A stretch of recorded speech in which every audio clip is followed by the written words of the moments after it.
Hello everyone, it's Dr. Sam. I'd like to welcome you to my EyeClarity podcast. This is a show that offers cutting-edge information on how to improve your vision and overall wellness through holistic methods. I so appreciate you spending part of your day with me. If you have questions, you can send them to hello@drsamberne.com. Now, to the latest EyeClarity episode.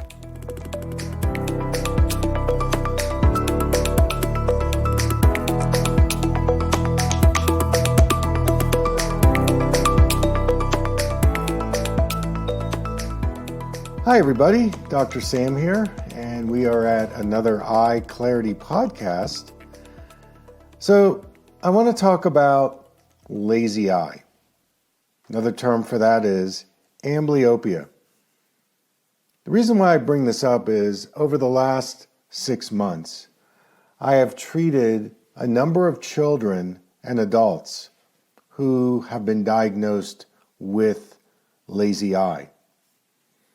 And in every case, the doctors that they went to see said that if you don't correct the amblyopia by age 7, you won't be able to improve the vision. Now, in each case, the 3 children and the 1 adult, not only did they eliminate the amblyopia, but they were able to improve their depth perception and their spatial awareness increased, their balance, their focus, their concentration. So I could sit here and say, doing this over 3 decades, this information that most patients get from their doctor, that if you don't correct this by age 7, then there's nothing you can do. So I want to point to a couple of research studies. The first was conducted by the National Institutes of Health. And what they were trying to ascertain is the belief that the majority of eye doctors, what they're saying in their offices, is that there's a cutoff age. And unless you treat the lazy eye before this cutoff age, then forget about it. You can't help people. So in this study, it was conducted at 49 different eye centers across the United States, some very famous institutes like the Mayo Clinic, Emory Eye Center in Atlanta, Ohio State, Southern California College of Optometry, Bascom Palmer Eye Institute in Florida. So what the study showed was that, there were 507 children between the ages of 7 and 17. And the question was, could amblyopia be improved up to age 17? And the results showed that 53% of the 7 to 12-year-olds had improved vision following treatment, and 47% between the ages of 13 and 17-year-olds also gained improvement in their eyesight. So I want to take this a step further because what about adults? Can human amblyopia be treated in adulthood? And there was a really great research study. It was a collection of research papers, and it was put out by the Europe. It's called Europe PMC Author Manuscripts. So it's the PubMed of Europe. And in that research, they specifically studied, can amblyopia be helped in adulthood?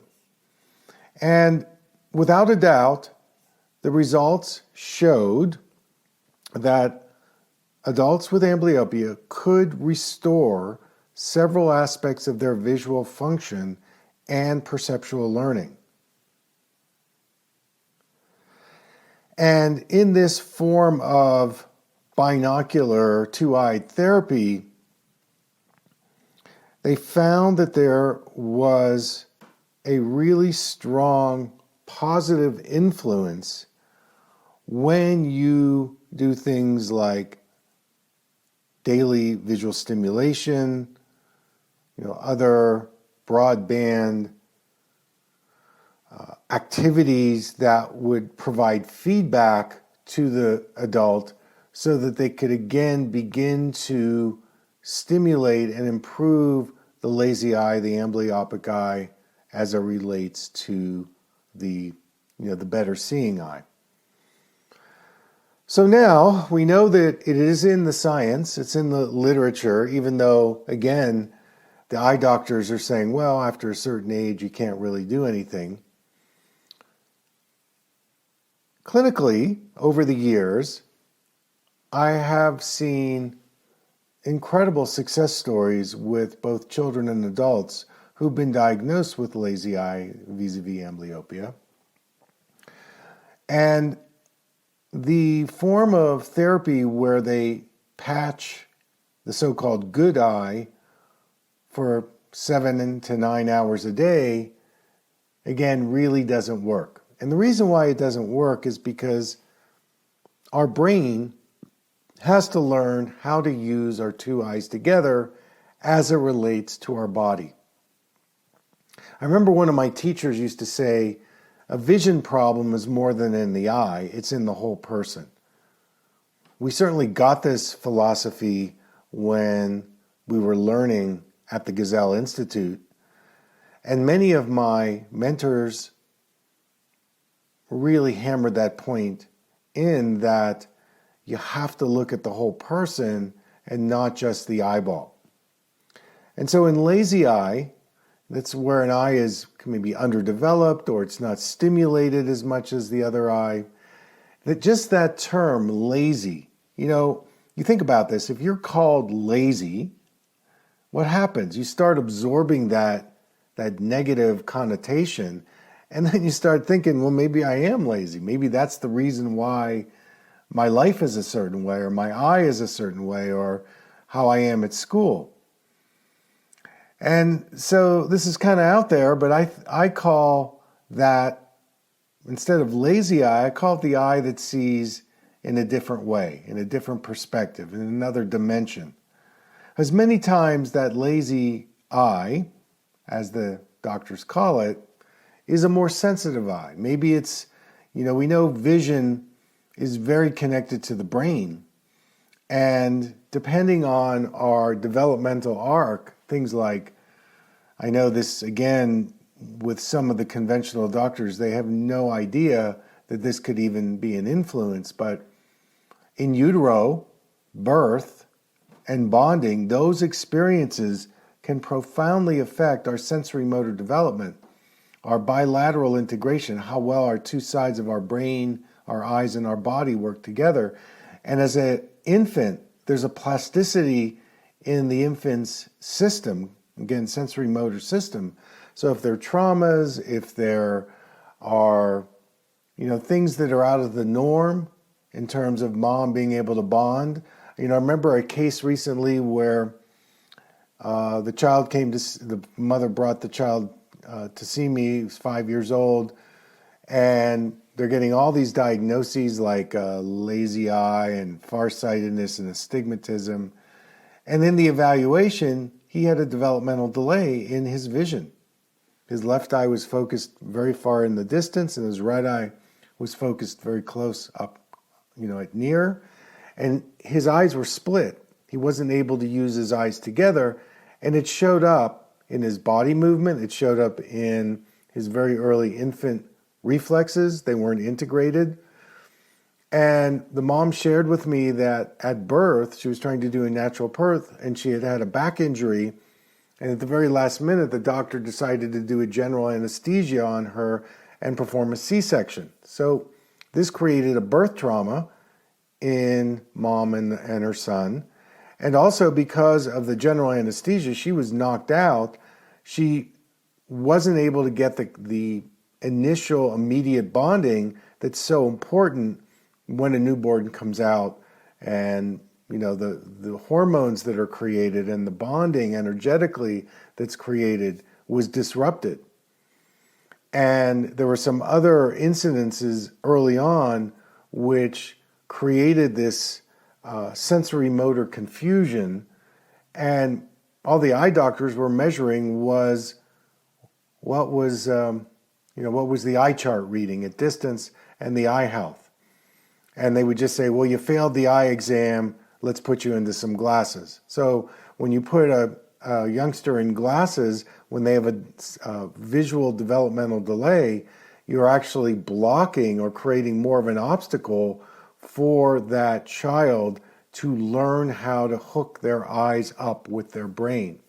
That's why the physical eye therapy is critical for helping the child connect to the brain and the brain to the eyes and the eyes to the body. And once that happens, then the development takes off, and any prescriptions that are in the eye tend to go away because the prescriptions are just a symptom approach. I call it an adaptive response that the child is making because the demands on the child is, oh no, I've got to learn to read, I've got to read to learn, I've got to do all these fine, detailed visual things, and I'm not prepared to do that visually. So we look at the chronological age versus the performance age, and a lot of times there's a discrepancy, like in this child, and so this creates a misdiagnosis, mistreatment, and the last thing you want to do is induce more trauma where you're saying, okay, let's patch the better seeing eye. It doesn't work.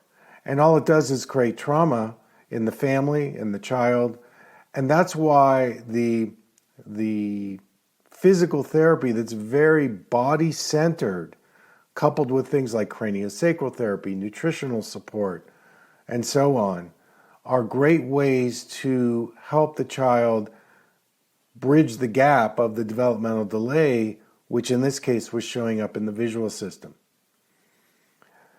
So, if you know people, family members, friends, and they go to the conventional eye doctor and they get these diagnoses and it's a 5 or 10 minute exam, you might want to look elsewhere and look for somebody who has additional training in the area of child development, holistic vision, the understanding of the physical therapy is a re-education of the brain, the eyes, and the body.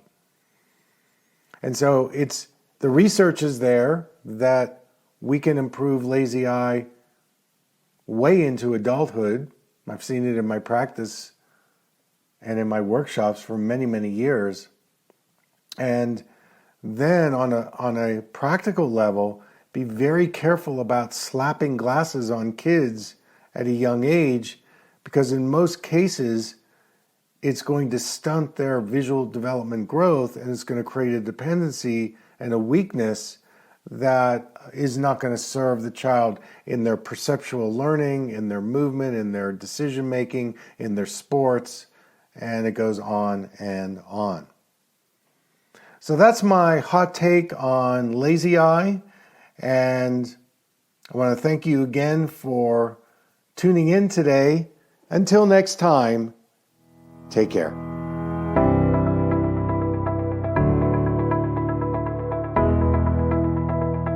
Thank you for listening. I hope you learned something from the EyeClarity podcast show today.